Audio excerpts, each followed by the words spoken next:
Nalusot sa batas ang isang binatilyong kabilang sa talaan ng top most wanted persons sa kasong rape. Matapos siyang madakip ng mga operatiba ng PNP Highway Patrol Group, Bataan katuwang ang Subic Municipal Police Station sa isinagawang operasyon sa Barangay San Miguel, Tarlac City.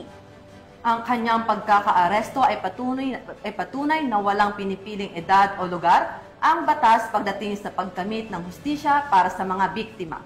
Nakibalita dyan si Patrolman Mark Roland Feliciano.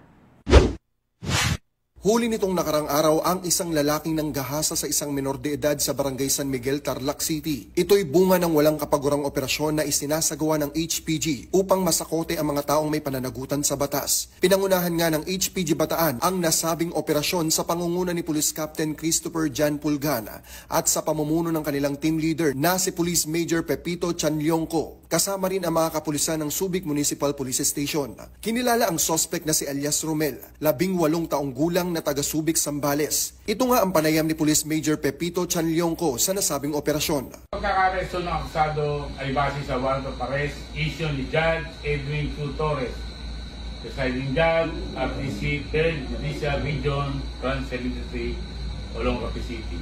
Ang akusado ay kabilang sa most wanted person sa kasong statutory rape with no recommended bail. At siya ngayon kasalukuyang nakapiit sa Subic LPS Detention Facility.